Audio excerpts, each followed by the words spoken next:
अस्सलामुअलैकुम। Straight talk में खुश आमदीद। आपके साथ मैं हूँ आयशा बख्श। बिलाखिर वही हुआ जिसका खटका था। मुज़ाकराती अमल के दौरान जिस साजगार माहौल की ज़रूरत होती है उसे शुरू दिन से ही इमरान खान के एक्स पैगामात से खतरात लाहक थे।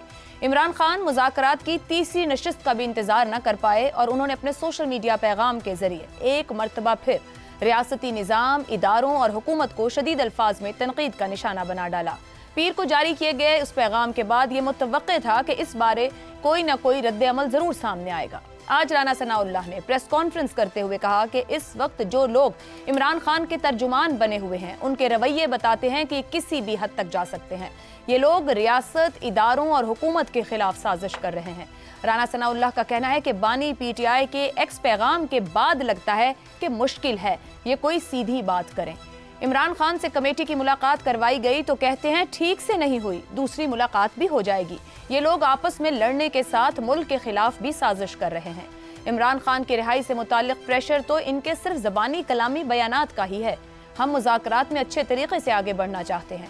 राना सनाउल्लाह के मुताबिक अली अमीन गंडापुर के राबते दोनों नहीं बल्कि चारों अतराफ हैं। कोई गलत फहमी पैदा होती है तो हो सकता है अली अमीन गंडापुर ने की हो। PTI रहनुमाओं के बयानात गैर संजीदा हैं। उनका कहना था कि शुबा जाहिर किया जा रहा है कि 190 मिलियन पाउंड केस का फैसला मुज़ाकरात की वजह से रुका है। PTI ऑन रिकॉर्ड है कि इस केस में सजा और जजा से मुज़ाकरात नहीं रुकेंगे। केस का मुज़ाकरात से कोई ताल्लुक नहीं। नून लीग में ख्वाजा आसिफ जैसे रहनुमा पहले से ही PTI के साथ मुज़ाकरात को लाहासिल करार दे चुके हैं, मगर अब मुज़ाकराती कमेटी में शामिल अहम लीगी रहनुमा जो नवाज कैंप के भी करीब माने जाते हैं की तरफ से खुलकर ऐसी बातों के बाद क्या ये कहा जा सकता है कि मुज़ाकरात अब भी नतीजा खेज होंगे?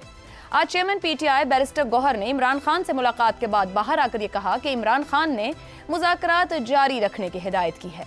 बानी ने दोनों मुतालिबात तहरीरी तौर पर हुकूमती कमेटी को देने की इजाज़त दी है। बैरिस्टर गौहर के मुताबिक इमरान खान का कहना है कि मुज़ाकरात के लिए तीसरी नशिस्त ज़रूर होनी चाहिए और मुज़ाकराती टीम की मुलाकात इसके बाद ना करवाई तो मुज़ाकरात आगे नहीं जा सकेंगे।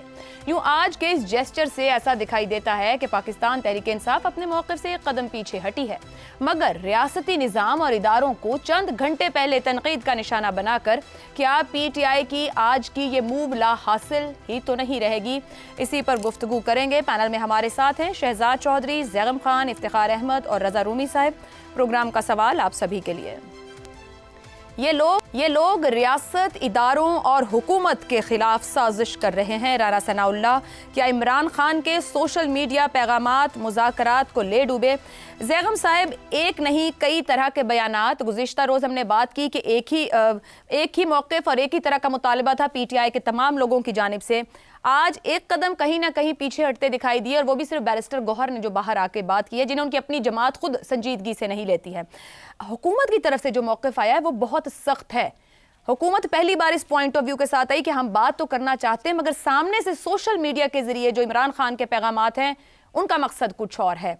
क्या वाकई ये पैगामात मुज़ाकरात नहीं होने देंगे? देखिए, मुज़ाकरात ने इस वक्त गोता खाया है, ये डूबे नहीं हैं। और हमें ये जहन में रखना होगा कि ये दिनों हफ्तों का काम नहीं है, ये महीनों और सालों का काम है। क्योंकि जितना इस वक्त खला आ गया है PTI में और दूसरी तरफ रियासती अदारों और तमाम सियासी जमातों में, यानी एक तरफ PTI है, दूसरी तरफ तमाम सियासी जमातें भी हैं और पाकिस्तान के ताकतवर अदारे भी हैं। एक बहुत बड़ा गैप आ गया है और ये गैप फिल करना होगा PTI को भी और दूसरी जमातों को भी और आखिरकार सियासी हमारे जो ताकतें हैं उनको भी। तो ये लोग वापस आएंगे। बैरिस्टर गौहर ने इशारा दिया है, आज उन्होंने कहा कि इमरान खान ने कहा है कि आप लिख कर दे दें। अब सुबह तक ये बात कहाँ तक पहुँचती है वो सुबह मालूम होगा, लेकिन मेरा ख्याल है मुज़ाकरात तो थोड़े बहुत चलते फिरते और आगे बात चलती रहेगी। अब देखिए, इशू वही है जो आपने बताया कि मुज़ाकरात के नाम पर और मुज़ाकरात के साथ साथ एक वार ऑफ नैरेटिव्स चल रही है और नैरेटिव में PTI पीछे रहने वाली नहीं है और पीछे रहना चाहती नहीं है। वो ये साबित करना चाहती है कि वो जो मुज़ाकरात कर रही है वो एक पोजीशन ऑफ स्ट्रेंथ से कर रही है। मुज़ाकरात की ज़रूरत उसको नहीं है, मुज़ाकरात की ज़रूरत हुकूमत को है, मुज़ाकरात की ज़रूरत इस्टेब्लिशमेंट को है। और वो सब उससे मिन्नतें कर रहे हैं कि हम तुम्हें ये ऑफ़र करते हैं, ये ऑफ़र करते हैं, तो ये मान लो। और इन नैरेटिव्स को फिर वो प्रोपेगेट करने के लिए सोशल मीडिया को भी इस्तेमाल करती है। सोशल मीडिया बहुत बड़ी ताकत है। एक स्टेटमेंट इमरान खान जब देते हैं तो उनकी पूरी सोशल मीडिया ब्रिगेड जो है वो फिर एक बहुत बड़ा नॉइज क्रिएट। ज़ैनब साहब कतई कलामी की माजरत, ये जो आपने वॉर ऑफ नैरेटिव्स की बात की है, इसके ऊपर आज खुद मुशीर वजीर आजम जो है उन्होंने भी कहा कि सोशल मीडिया का प्रोपेगेंडा है और उसी की बुनियाद पर ये सियासी जमात है। अब सवाल ये बनता है कि वो जो ऑफर्स की कहानी भी सोशल मीडिया या बयानात के जरिए दी गई, उसकी तरदीद खुद जमात के लोग कर रहे हैं। आज राना सनाउल्लाह साहब ने भी कर दी कि किसी तरह की कोई ऑफर नहीं कहीं दी गई है। क्या दुरुस्त बात ही उस सोशल मीडिया पैगाम के जरिए सामने नहीं लाई जा सकती? पीटीआई 2 से 6 तरह की बात करती है एक बड़ी जमात होते हुए, और क्या झूठ फैलाने पे ही सारे का सारा जोर है? उसी बयानिए के साथ क्या वो पोजीशन ऑफ स्ट्रेंथ बरकरार रह पाएगी? देखिए, पॉपुलिस्ट सियासत में, पॉपुलिज्म में बयानिया होता है, हकायक पर तवज्जो नहीं होती। तो ये पीटीआई का एक तरीक़ाकार रहा है जो मेरा ख्याल है तब्दील करने की अब ज़रूरत है। लेकिन मैं एक बात आपको ऐड कर दूं कि इस वक्त सोशल मीडिया के नॉइज़ से ज़्यादा जिस चीज़ ने काम ख़राब किया है वो उनका वो जश्न है जो उन्होंने 19 नौजवानों की रिहाई पर किया है। ये वो नौजवान हैं जिनको बाकायदा सज़ा सुनाई गई थी 9 मई के वाक़यात में, और इनको बरी नहीं किया गया। इनको एक रहम की अपील पर जेल से रिहा किया गया। यानी जो जुर्म का बर्डन है वो कैरी कर रहे हैं, उन्होंने तस्लीम किया, तस्लीम करते हुए माफ़ीनामा लिखा, और उस पर जिस तरह का जश्न मनाया गया और उस पर जिस तरह का एक नैरेटिव बनाया गया, उसकी वजह से मेरा ख्याल है बहुत से ज़ख्म फिर से हरे हो गए हैं। क्योंकि इस वक्त इस्टेब्लिशमेंट और पीटीआई के दरमियान जो सबसे बड़ा ज़ख्म है वो 9 मई का है, और जो दूसरी तरफ से सबसे बड़ा मुतालबा है वो यही है कि यहाँ से अगर आगे बढ़ना है तो फिर आपको 9 मई पर यू मस्ट कम क्लीन, आपको माफ़ी मांगनी होगी। वो माफ़ी मांगना तो दूर की बात है, उसकी एक्सप्लेनेशन देना तो दूर की बात है। अब मामला यहाँ आ गया कि वो लोग जिनको सज़ा हुई थी उस पर जश्न मनाया गया। ये मेरे ख्याल में बहुत बड़ी नाआकबत अंदेशी थी और इसने काम बहुत ख़राब किया है। और तीसरी चीज़ भी जहन में रखिए, वो ये है कि रेमिटेंसेस पर जो पीटीआई की कॉल है वो भी अभी तक जारी है। बिल्कुल ऐसा। और अगर आप आज देखें तो उस पर जो एक सोशल मीडिया कैंपेन है उसको तेज़ कर दिया गया है। तो ये सिर्फ एक चीज़ नहीं है, बहुत सारी चीज़ें हैं जो पीटीआई की तरफ से काम ख़राब कर रही हैं। और जहाँ तक हुकूमत की बात है, मेरे ख्याल है हुकूमत तो मौका ढूंढ रही है। हुकूमत तो अपना फ़ायदा इसी बात में ही समझती है कि इस्टेब्लिशमेंट में और पीटीआई में झगड़ा रहे और झगड़ा बढ़े।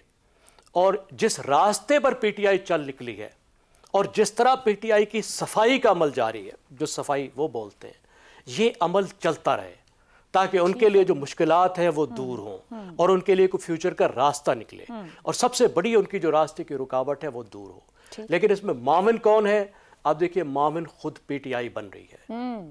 ये जो हुकूमती पार्टियां चाहती हैं, जो उनकी कमजोरियां हैं, वो सारा कुछ दे रही है खुद पीटीआई। पीटीआई को इस वक्त आकिबत अंदेशी की ज़रूरत है। एक छोटे गिरोह की तरह से एक्ट नहीं करना चाहिए। देखिए, उसके लिए कल्ट का लफ्ज़ इस्तेमाल होता है। कल्ट एक बहुत छोटी चीज़ होती है, पीटीआई बहुत बड़ी जमात है। It should not behave like cult, it should not allow its followers to act like a cult. इतनी बड़ी जमात को ना ये करना चाहिए ना अपने फॉलोअर्स को। मगर ज़ैगम साहब की गुफ्तगू से ये दिखाई दे रहा है कि जो अगर छोटा हिस्सा भी है कल्ट, तो उसने पूरी जमात को टेक ओवर कर लिया है, क्योंकि खुद जमात के अंदर से ऐसी आवाजें उठ रही हैं कि सोशल मीडिया के चंद लोग जो हैं वो जमात को नुकसान दे रहे हैं। आकबत अंदेशी हो गई नहीं। इफ्तिखार साहब, आपकी जानिब आऊं, ट्वीट का जिक्र किया राना सनाउल्लाह साहब ने भी, और बड़ी वजाहत के साथ कहा कि रियासत, इदारों और हुकूमत को के खिलाफ साजिश कर रहे हैं, नुकसान पहुंचाना चाहते हैं, लगता है कि सीधी बात नहीं करेंगे। क्या ये सोशल मीडिया पैगामात या पीटीआई का सोशल मीडिया इन मुज़ाकरात को डामाडोल कर गया है, या अभी सिर्फ एक गौता है, ये तैर पाएंगे? जैगम साहब की बातों में तुम्हारे सवाल का मुकम्मल जवाब है। अच्छा। कि जो गलती की ना उन्होंने हाथ पहना के और खैबर पख्तूनख्वा में उनको मेहमान खुसूसी बनाकर, ये मैसेज उन्होंने किसको दिया? क्यों दिया? इसलिए दिया कि हम ताकतवर हैं, हम नहीं तुम्हें मानते। अच्छा, एक छोटी सी बात, कोई माफी शाफी नहीं। कौन है इस वक्त? कोई माफी शाफी नहीं। 9 मई की हम तो यही करेंगे, गले में हार भी पहनेंगे, माफ़ी की दरख्वास्त भी देंगे, माफ़ी भी लेंगे और सरकार के मेहमान भी बनेंगे। ये है हमारा इरादा तुम लोगों के बारे में। कर लो तुम मुज़ाकरात। और मैं हैरान हूँ कि हम लोग जो रोज़ाना बानी के एक्स स्टेटमेंट को पढ़ते हैं और आप जैसे एंकरों से सुनते हैं, और आज तो राना सनाउल्लाह साहब पढ़ के गए हैं, तो फिर जवाब भी उन्होंने दे दिया। हाँ, तो इसीलिए तो हम पूछ रहे हैं कि फिर मुज़ाकरात, सर हम पॉलिटिकल स्पेस की बात करते हैं ना, कोएग्जिस्टेंस की बात देखिए, करते हैं। पॉलिटिकल स्पेस मैंने पहले भी कहा, आज भी कह रहा हूँ, मैं शुक्रगुजार हूँ जैगम साहब का कि उन्होंने जो बात कहनी थी वो बड़े खुल के अल्फाज में कह दिए। आखिरी लफ्ज़ उनका ये है कि पीटीआई इस में नाअक़बत अंदेशी में भरपूर किरदार अदा करी। इससे अच्छा लफ्ज़ उर्दू का कोई नहीं कहा जा सकता। और मैं इस बात में खुश हूँ कि मैंने पहले दिन कहा था कि लिख कर देना पड़ेगा, और मुझे बताया जा रहा था और समझाया जा रहा था हम लिख के देंगे, सवाल ही नहीं पैदा होता। हम तो कुछ नहीं लिख के देंगे, हमसे बात करनी है तो आ जाओ, बैठ जाओ टेबल पे, और आप लिखने का मुतालबा कर रहे हो।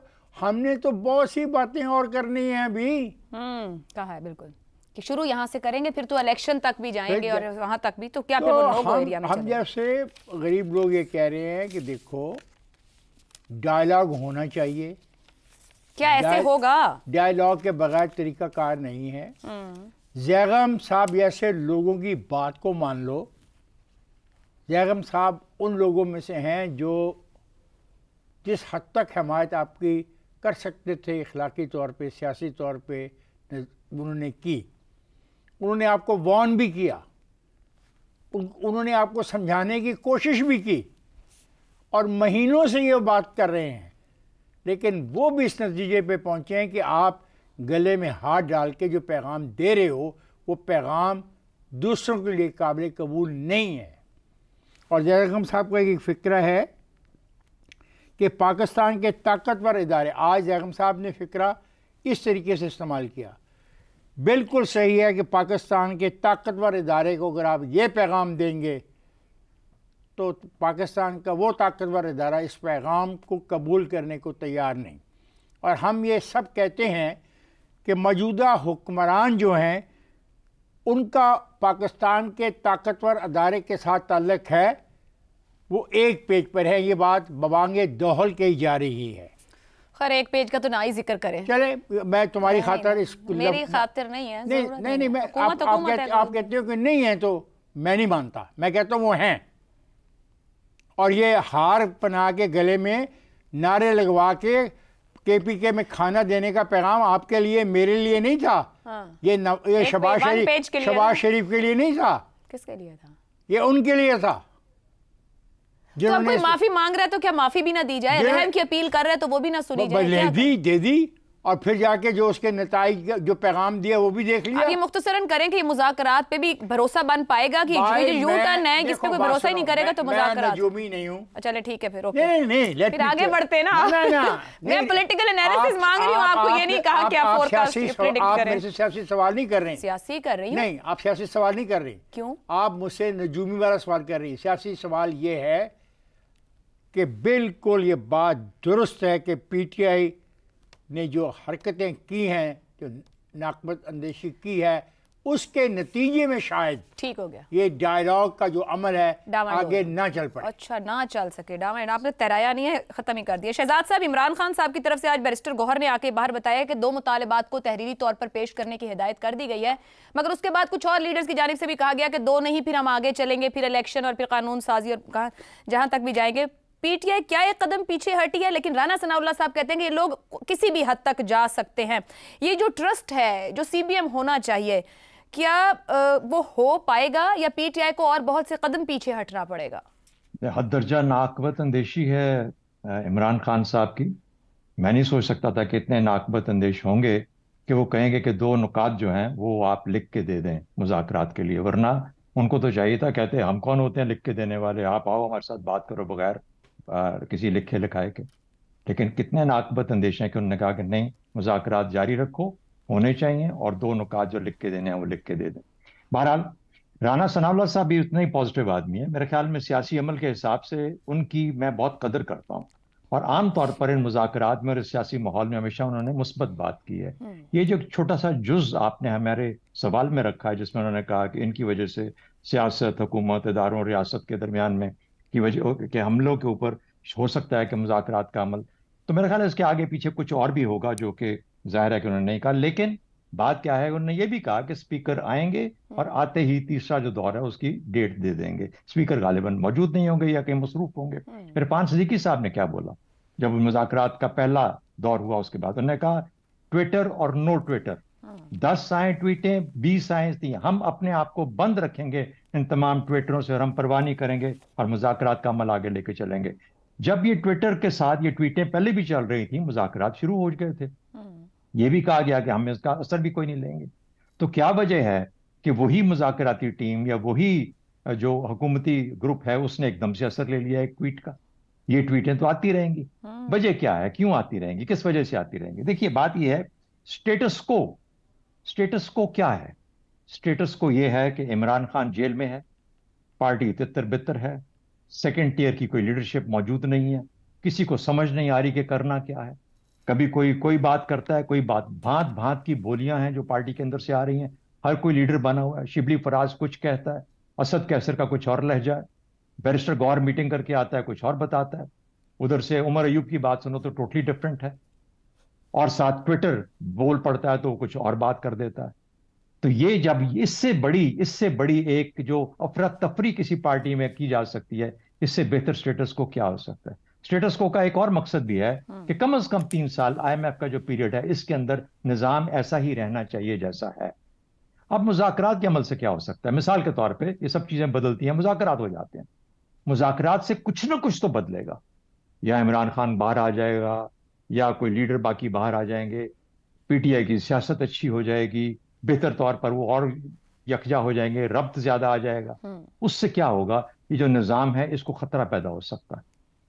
तो किसके हक की बात है कि मुझके के स्टेटस को कायम रहे, निजाम की, हुकूमत की, कि स्टेटस को जैसा है ऐसे ही रहे। ज्यादा लोग यही चाहते हैं। एक लॉन्ग टर्म बेनिफिट किया जा सकता था इन मुज़ाकरात से, और वो ये था कि आप किसी तरीके से PTI को अपनी तरफ मिला लें साथ, कि आप सब सियासी अमल के अंदर हिस्सा बन जाए और हम कोशिश करें कि अगले 5 साल हम मईशत को और बाकी मामला को आगे लेके चलें। वो इन्होंने देखा कि शायद इसके चांसेस नहीं है, बल्कि ये हो सकता है कि कहीं और से कुछ और हो रहा हो और हमारे ही पीछे कुछ गद्दी ना खींच ली जाए, सीट ना खींच ली जाए। तो ये जो वसवसे और खदशात हैं, कोल्ड फीट जिसे कहते हैं अंग्रेजी के अंदर, वो कोल्ड फीट हो गए हैं हुकूमत को, जिसकी वजह से कोई उनके अंदर भी थोड़ी कंफ्यूजन क्रिएट हो गई है। एंटी स्टेटस को कौन है? एंटी स्टेटस को है जो स्टेटस को बदलना चाहते हैं। कौन बदलना चाहता है? बानी PTI बदलना चाहता है, PTI बदलना चाहती है। वो अपोजिशन में बैठे हैं, खुल के अपनी तरफ से जो बात करनी है कर देते हैं। हमें बुरी लगती है कि यार ये क्या, किस किस्म के लोग हैं, कोई कुछ कहता है, कोई कुछ कहता है, बानी PTI ट्वीट कर देता है। डिसरप्टर्स ऐसे ही होते हैं। वो सियासी अमल को डिसरप्ट कर रहा है, उसने ये देखना है कि उसने इसमें से मैक्सिमम गेन किस तरह करना है, उसने हर पत्ता खेलना है, हर चाल खेलनी है। तो आप, इसीलिए मैं शुरू से पहले कह रहा था कि मुज़ाकराती अमल के अंदर हुकूमत के पास बेहतरीन मौका है कि ऐसे वक्त में जल्दी से पॉजिटिव होकर जो कुछ जहां जहां पे उसको बांधना है बांध लें, कुछ दें, थोड़ा सा दें, ज्यादा अपने कंट्रोल में रखें चीजों को, और ऐसी जगह पे वादा करा लें उससे कि जहां पे कि आपका निजाम अगले 3-4 साल तक आसानी से चलता रहे, बजाय इसके कि आप कोल्ड फीट लेके बैठ जाएं कि कहीं हमारा ही पत्ता साफ ना हो जाए। तो मेरा ख्याल है कि ये हमें समझने की जरूरत है। ये हमें गालियां देने से फर्क नहीं पड़ेगा, मामलात को समझना चाहिए। मेरा ख्याल है इसका लूजर ये जो हमारी हुकूमत है, इसको नुकसान होगा। नुकसान, फायदा इनको होना चाहिए था मुज़ाकरात का, इनको नुकसान होगा ज्यादा। डिसरप्टर है, डिसरप्टर का काम तो डिसरप्ट करना है। शहजाद साहब, आपकी गुफ्तगू से एक नुक्ता मेरे जहन में आ रहा है, अगर आप इजाजत दीजिएगा। आप जो स्टेटस को की बात कर रहे हैं कि स्टेटस को बदल जाए अगर मुज़ाकरात हों और चीजें हों, तो सर क्या फिर PTI से इमरान खान साहब और उनकी सोशल मीडिया टीम इरादतन नहीं चाह रही कि स्टेटस को तब्दील हो? क्योंकि अगर कोई भी और किसी भी तरह के मुज़ाकरात हुए तो कुछ ना कुछ तो फायदा और फैसिलिटेशन होगी PTI की। तो फिर नून लीग तो बड़े आराम से ठीक जा रही है कि वो क्यों स्टेटस को तब्दील होने दें? वो तो नहीं समझेंगे स्टेटस को तब्दील हो तो फायदे में तो हुकूमत जा रही है, नुकसान में तो PTI जा रही है। बिल्कुल ठीक बात है। 3-4 दिन जब आपने बानी PTI से बात नहीं करवाई, उसने भी तो मैक्सिमलिस्ट और मिनिमलिस्ट खेलना है ना। वो जब 1-2 बातें, 2 नुक्ते उसने लिख के दे दिए, तीसरा बीच में आ जाएगा, किसी गुफ्तगू के अंदर शामिल हो जाएगा। चौथा हो सकता है उसके बाद कोई और शामिल हो जाए। उसने तो देखना है कि वो मैक्सिमम गेन कितना कर सकता है। ये किसके फायदे में है कि इनको मुकम्मल करके जल्दी से जल्दी किसी चीज के अंदर मना लिया जाए कि भाई इतना इसका मिनिमल। एक मिसाल देता हूं आपको। उसको कुछ आपको कोई गुड्डी देनी पड़ेगी ना, उसको कुछ थोड़ा बहुत लॉलीपॉप देना पड़ेगा ना। क्या लॉलीपॉप दे सकते हैं? इलेक्शन जो है वो इंशाल्लाह 3 साल के बाद हम करा लें, मिसाल के तौर पर। 3 साल का अरसा भी ले लिया, हुकूमत भी ले ली, IMF का प्रोग्राम भी कर लिया, मईशत की स्टेबिलिटी भी देख ली, सियासी इस्तेहकाम भी आ गया, और उसको भी थोड़ा सा दे दिया हिस्सा आपने। सही। तो ये चीजें हैं जो कि भाई ये हमारा काम नहीं है, हम तो मतलब सियासी अमल का हिस्सा नहीं है, लेकिन कुछ ना कुछ तो इस तरीके से मामलात को आगे ले जाया जा सकता है जहां पर कि आप मामलात अपने अब आपने उसके हाथ में दे दी चीजें कि अच्छा वो जितना डिस्ट्रप्शन क्रिएट करेगा, कभी आप ट्विटर से अपसेट हो जाएंगे, कभी किसी और चीज। तो थोड़ा सा गहराई के साथ सोचने की जरूरत है एकदम से। और अभी तो मुमकिन है कि अगले 2 दिन में मुलाकात हो जाए, मुज़ाकरात भी हो जाएंगे। मेरा ख्याल है इसमें कोई किसी किस्म का हमें शक शुबे की गुंजाइश नहीं है। मुझे उम्मीद है कि ये मुज़ाकरात चलेंगे, लेकिन इसमें से हासिल क्या करना है ये इनके कमाल है हुकूमत का, ना कि उसका। उसने तो डिसरप्टर है, उसने तो डिसरप्शन क्रिएट करनी। दुरुस्त हो गया। लेकिन रज़ा रूमी साहब, क्या मजीद डिसरप्शन रियासत और हुकूमत चाहेंगे? अगर एक शख्स को बार बार डिसरप्शन ही क्रिएट करनी है तो क्या निजाम को चलना नहीं? इसको कमेंट कीजिएगा। दूसरा, अली जफर साहब ने जब ये कहा कि वो बहुत आगे तक जाएंगे, 1 2 3 अभी तो यहां से शुरू करें, तो इन जोन्स पे तो पहले भी बात नहीं हुई, इसीलिए मुज़ाकरात का आगाज नहीं हुआ, ये लिमिट हुए 2 पॉइंट्स तक। और फिर खुद PTI के अंदर से ये आवाजें हैं कि जो इमरान खान साहब का अकाउंट है वहां से ट्वीट ने ही मुज़ाकरात को डिसरप्ट किया है। सो अगर बार बार कहीं से डिसरप्शन आ रही है तो इसका तो मतलब है कि उन्हें ना मुज़ाकरात दरकार है, ना कोई नतीजा दरकार है। तो फिर कहां तक हुकूमत और रियासत फैसिलिटेट करेगी? आयशा, मामला कुछ इस तरह से है कि देखिए, जब मुज़ाकरात होते हैं तो फरीकैन अपने अपने पत्ते जो हैं कुछ तो सामने रखते हैं, कुछ वो छुपा के रखते हैं। जहाँ पे सामने रखने वाले पत्ते हैं, इस्टेब्लिशमेंट और हुकूमत का क्या पता है कि इस वक्त जो 190 मिलियन पाउंड का केस है अल कादिर ट्रस्ट वाला, जो कि एक सीरियस केस है। बाकी तो केसेस जो है वो आपको पता है अदालतों ने उनको बाहर फेंक दिया हुआ है, फरोई उन्होंने उनको डिक्लेयर किया है। ये एक केस है कि जिसमें कि इमरान खान को सजा भी हो सकती है और उसका वो उनके लिए एक मसला बन सकता है, वो नाअहल भी हो जाएंगे वगैरह वगैरह, आ भी जाएंगे बाहर। तो मामला ऐसे है कि एक तरफ तो वो रखा हुआ केस, उसकी तारीख पे तारीख आगे हो रही है, फैसला नहीं सुनाया जा रहा, मौका दिया जा रहा है गालिबन कि कोई मुज़ाकरात में पेशरफ्त हो। दूसरी तरफ खान साहब भी और उनकी पार्टी भी मुकम्मल तौर पे जो प्रेशर उन्होंने बिल्ड किया हुआ है, उन्होंने 3 तरह से प्रेशर बिल्ड किया है। पहला प्रेशर तो जो उनकी खुद इमरान खान साहब के ट्विटर हैंडल से जो कुछ होता है, आपको याद है इससे पहले ये जो मौजूदा रिसेंट ट्वीट से पहले उन्होंने 1971 के मामले पे एक ट्वीट की थी, जहां पे मुल्क तोड़ने वाली बात और अपनी जो जिद्दोजहद है उसको शेख मुजीब की जिद्दोजहद से ताबीर किया, जो कि एक बहुत ही वाज़े और ख़तरनाक साइन था रियासत के लिए भी और उसके ताकतवर इदारों के लिए। मैं ज़ैगम खान साहब की जो है लैंग्वेज इस्तेमाल करूंगा। और दूसरी ये जो अभी मौजूदा ट्वीट आई है, ये उसी की एक कंटिन्यूएशन है। अब बात ये है कि इस तरह से ये बात कहना यकीनन एक जो पार्टी उनकी पूरी है, उनके जो फॉलोअर्स हैं, उनको एक तरह मिसरा तरह मिल जाता है कि अब उन्होंने क्या आगे करना है। उन्होंने आगे यही करना है कि उन्होंने दबा के गाली गलौज करनी है, बुरा भला कहना है, अफसरान को, इदारों को, बॉयकॉट की मुहिम वगैरह वगैरह वगैरह, साथ में शिकायतें लगानी है ट्रंप को और ट्रंप के जो नॉमिनीज है, देखिए देखिए क्या हो रहा है पाकिस्तान में। बाज नादान तो ऐसे हैं, वो कहते हैं जिसको फौजी इमदाद ना दें, हालांकि फौजी इमदाद मिल ही नहीं रही अमेरिका से। बहरहाल ये एक साइड नोट हो गया। तो ये दोनों तरफ का जो प्रेशर टैक्टिक्स है, इमरान खान के साथ क्या है, लोग हैं। देखिए ये बात जो है इसको क्लियरली जो है हमें तस्लीम करना पड़ेगी कि अक्सर एक अक्सरती राय आमा जो है, और खुसूसन शहरी इलाकों में, पंजाब और खैबर पख्तूनख्वा में और बड़ी हद तक कराची में भी, जो कि पाकिस्तान के ताकतवर सेंटर्स हैं, वो इमरान खान का साथ दे रहे हैं, वो उसको एक मजलूम के तौर पे देख रहे हैं। उससे उसकी पॉपुलैरिटी मजीद बढ़ रही है, नंबर 1। और दूसरी जानिब जो सारी सियासी पार्टियां, जैसे ज़ैगम खान साहब ने कहा, और इस्टेब्लिशमेंट, वो एक साइड पर जमा हो गई हुई है कि हमने ये जो भी मकबूलियत वगैरह हो हमें कबूल नहीं है और हमने इसको बाहर रखना है। लेकिन उससे जो टेंशन क्रिएट हुई है वो मुल्क में इस्तेहकाम नहीं आने दे रही। ये ठीक है कि 2-3 साल चाहिए IMF के प्रोग्राम को हैंडल करने के लिए, ये दुरुस्त बात है। ये दुरुस्त बात है कि आपको रुपए की कीमत को बरकरार रखने के लिए फॉरेन इन्वेस्टमेंट की जो कोशिशें सर तोड़ जारी हैं पिछले 1-1.5 साल से SIFC के थ्रू, उसके लिए आपको एक लेवल की स्टेबिलिटी चाहिए, लेकिन वो आ नहीं रही, क्योंकि यहाँ पे बार बार कभी जो डी चौक के ऊपर एक धरना बुलाया जाता है, दूसरा बुलाया जाता है, तीसरा बुलाया जाता है। मतवातिर एक सोशल मीडिया की कैंपेन है। अगर कोई बाहर बैठा नॉन पाकिस्तानी पाकिस्तान के ट्विटर अकाउंट्स को देखे या फेसबुक पोस्ट को देखे, तो उससे तो ये लगेगा कि यहाँ पे तो एक खाना जंगी की सूरत हाल है। बिल्कुल सही। आप देखिए ना, पाकिस्तान का इमेज जो है उसके ऊपर डेंट तो पड़ा है ना, उस पर तो कामयाब है पाकिस्तान तहरीक इंसाफ। तो इसलिए इस वक्त इस्टेब्लिशमेंट की, ये मेरा तज्जिया है, मैं कोई मालूमात की बुनियाद पे नहीं कह रहा, तारीख के दोराहे और तारीख के आईने में झांककर इस वक्त जो एक जरूरत है इस्टेब्लिशमेंट को कि एक स्टेबिलिटी लाई जाए, कुछ बातचीत करके मामला तय किया जाए। हुकूमत वक्त को कोई इंटरेस्ट नहीं है, उनको पता है कि ये बाहर आएंगे, इमरान खान साहब बाहर आके अपनी सियासत स्टार्ट करेंगे, सिस्टम को धड़ाम से गिराएंगे और इनको वापस जेलों में पहुंचाएंगे। ठीक है रजा साहब, दुरुस्त हो गया जी। एक ब्रेक लेते हैं, ब्रेक से वापस आएंगे तो हम बात करेंगे सोशल मीडिया से एलॉन मस्क के पैगामात दुनिया पर क्या असरात डालेंगे, इस ब्रेक के बाद।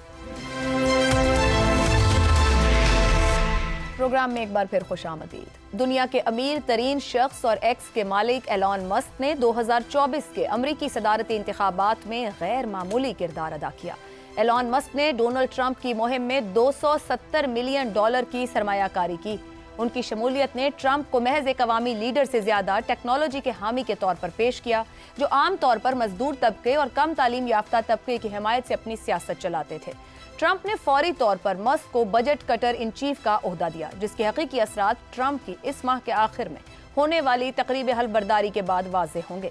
हालिया अरसे में यूरोप बशमूल बरतानिया और जर्मनी में मस्क की सियासत और इंतखाबात में मुदाखलत की खबरें सामने आई हैं, जिसने यूरोपीय रहनुमाओं को नाराज किया है। फ्रांसीसी सदर इमैनुअल मैक्रोन का कहना है कि 10 साल पहले किसी ने सोचा था कि दुनिया के सबसे बड़े सोशल नेटवर्क के मालिक इंतखाबात में बराह रास्त मुदाखलत करेंगे। उधर नॉर्वे के वजीर आजम जोनास गायर स्टोर का कहना है कि यह तशवीशनाक है कि एक शख्स जो सोशल मीडिया और बेपनाह माली वसाइल तक रसाई रखता है, दूसरे ममालिक के अंदरूनी मामलात में इतनी बराह रास्त मुदाखलत करता है। जहां तक बरतानिया का ताल्लुक है, मस्क पहले रिफॉर्म यूके के दाएं बाजू के anti immigration leader Nigel Farage के हामी थे। मस्क अब टॉमी रॉबिन्सन की हिमायत कर रहे हैं, जो एक इस्लाम मुखालिफ शख्स है, जिसका मुजरिमाना रिकॉर्ड है और वो फिलहाल अदालत की तौहीन के इल्जाम में 18 माह की सजा काट रहा है। मस्क ने बरतानिया की मौजूदा लेबर हुकूमत के बारे में मशकूक मालूमात भी फैलाई हैं। उन्होंने बरतानवी वजीर आजम कीयर स्टारमर पर इल्जाम लगाया है कि जब वो क्राउन प्रोसिक्यूशन सर्विसेज के सरबराह थे तो उन्होंने बच्चों के साथ ज्यादती करने वालों के खिलाफ क्रैकडाउन नहीं किया। मस्क ने बादशाह चार्ल्स सोम से पार्लियामेंट तहलील करने का मुतालबा भी किया है। इस नाराजगी की एक वजह यह है कि लेबर हुकूमत ने ऑनलाइन नफरत अंगेज मवाद के खिलाफ इक़दाम किए हैं। अमरीकी और बरतानवी मामलात के अलावा मस्क ने जर्मन इंतखाबात में भी पसंदीदा उम्मीदवारों की हिमायत की है। बरतानिया की तरह यहाँ भी मस्क जर्मनी की इंतहा पसंद AFD की हिमायत कर रहे हैं। उन्होंने जर्मन चांसलर ओलाफ शोल्स को अहमक करार दिया है। उनकी लामहदूद माली वसाइल तक रसाई उन्हें इस काबिल बनाती है कि वो अपनी मर्जी के सियासी मफादात की माली मुआवनत करें और एजेंडे पर काबू पाएं। आलमी सियासत के गैर यकीनी माहौल में मस्क का असर रसूख दुनिया में ताकत की तकसीम पर गहरा असर डाल सकता है। कई आलमी रहनुमा पहले ही तस्लीम करते हैं कि मस्क की मुदाखलत और तकनीकी जहानत किस हद तक खतरनाक नताइज ला सकती है। इसी पर पैनल के सामने सवाल रखेंगे। सवाल इस तरह से, ट्रंप के मुशीर Elon Musk social media X के जरिए आलमी सियासत पर कैसे असरअंदाज होंगे? रजा रूमी साहब, जिस तरह के पैगामात मस्क अपने ट्विटर हैंडल पर रिस्पॉन्ड कर रहे हैं, कोट कर रहे हैं या ट्वीट कर रहे हैं, वो दुनिया के बड़े बड़े लीडर्स को और बड़ी ताकतों को हिला रहे हैं कि आने वाले दिनों में क्या कुछ हो सकता है। मतलब पता चल रहा है कि वर्ड्स की जो पावर है वो दरअसल मस्क इस वक्त दिखा रहे हैं। आपके ख्याल में किस तरह के असरात देखने को मिलेंगे? अभी तो ट्रंप साहब ने ओथ उठाना है।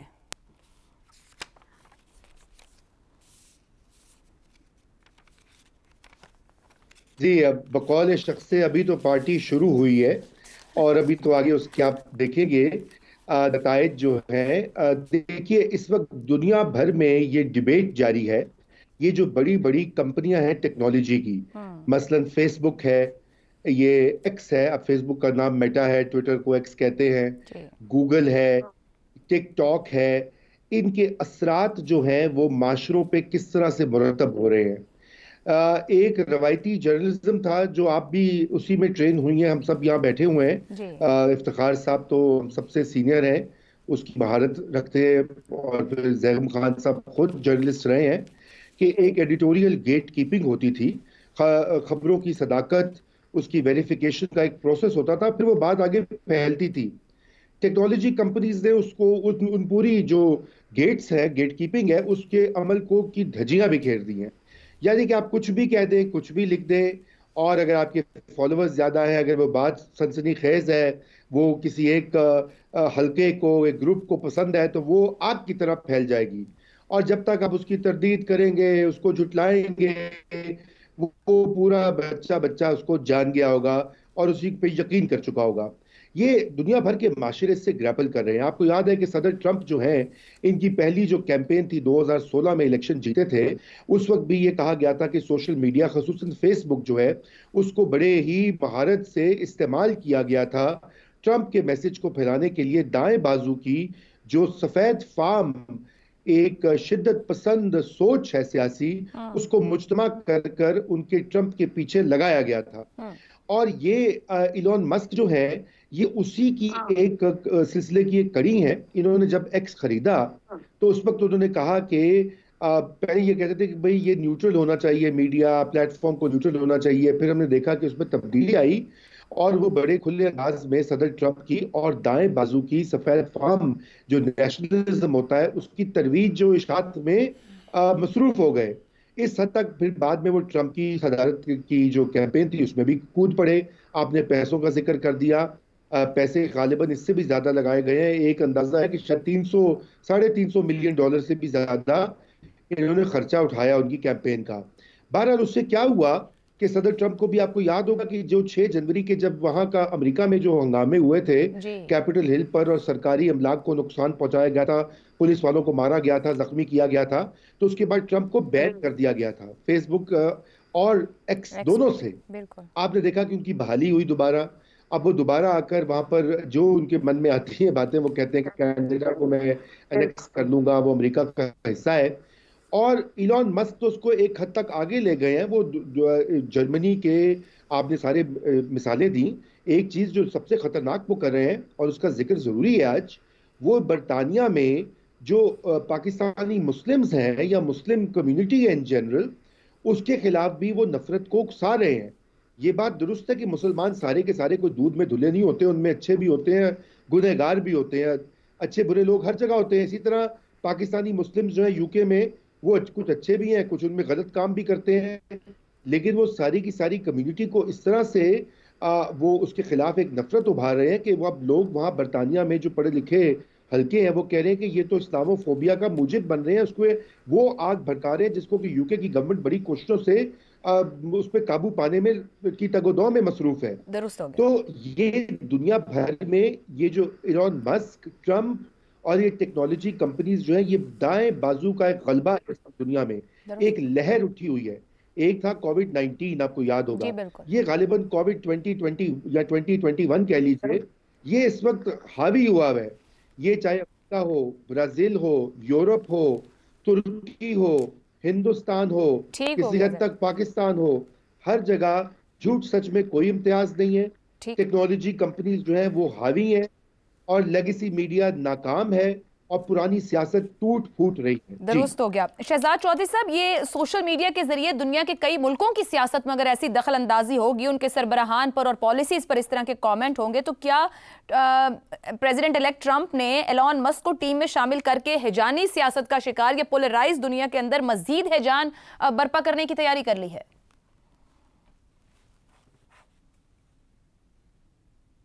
आयशा, आप बेचारे इलॉन मस्क के पीछे आप पड़ गई हैं। इलॉन मस्क अगर रिचर्ड ग्रेनल होता तो मैं कहता कि आपकी वजह बनती है कोई थोड़ी सी परेशानी की, लेकिन वो रिचर्ड ग्रेनल नहीं है, इसलिए पाकिस्तान तक उसकी बारी आते आते थोड़ा वक्त लगेगा।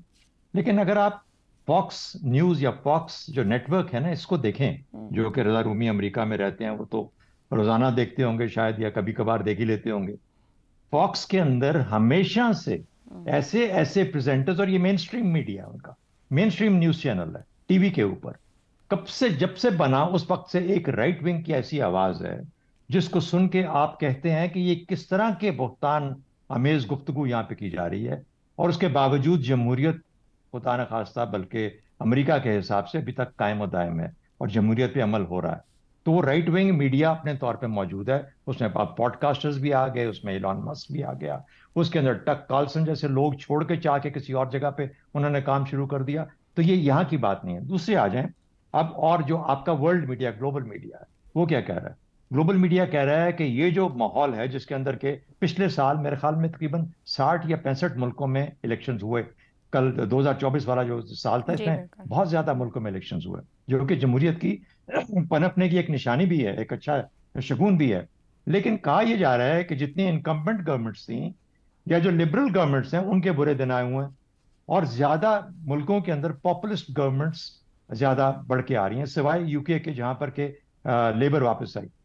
तो सिमिलरली जर्मनी के अंदर सुना जाए AFD की बहुत शोर मचा रहा है, ये भी मचा रहा है, इलॉन मस्क भी उस के बारे में कह रहा है, दुनिया भी कह रही है। लेट्स सी वो कहाँ पे जाती है, इलेक्शंस उनके होने वाले हैं। कहने का मतलब ये हुआ कि दुनिया इस वक्त populist, right wing, anti immigration, anti Muslim, इस किस्म का एक शोर होगा यूरोप और अमेरिका के अंदर इस वक्त मौजूद हो रहा है। कनाडा के बारे में किस किस्म की गुफ्तगू ट्रंप कर रहा है, ये आप हमारे सामने, वो कह रहा है कि इसको 51st स्टेट होना चाहिए। वो ग्रीनलैंड, डेनमार्क से ग्रीनलैंड लेने की बात कर रहा है। अब इस किस्म की वो कह रहा है पनामा से, पनामा जो कैनाल है मैं वो ले लूंगा उससे। यानी इस तरह की जहां गुफ्तगू हो रही हो वहां पर कुछ भी मुमकिन है, कुछ भी पॉसिबल है। तो इलॉन मस्क तो बेचारा एक पीछे रह गया। अलबत्ता ये जाहिरी बात है कि जिस तरीके से अमेरिका और ट्रंप अपने आप को जिस रंग में रंग रहे हैं, वो चाहते हैं कि ज्यादा मगरबी दुनिया, वेस्टर्न कंट्रीज, यूरोप जो है वो उसी तरह के रंग में रंगे, जिसके अंदर के बहुत tight border controls, anti immigration,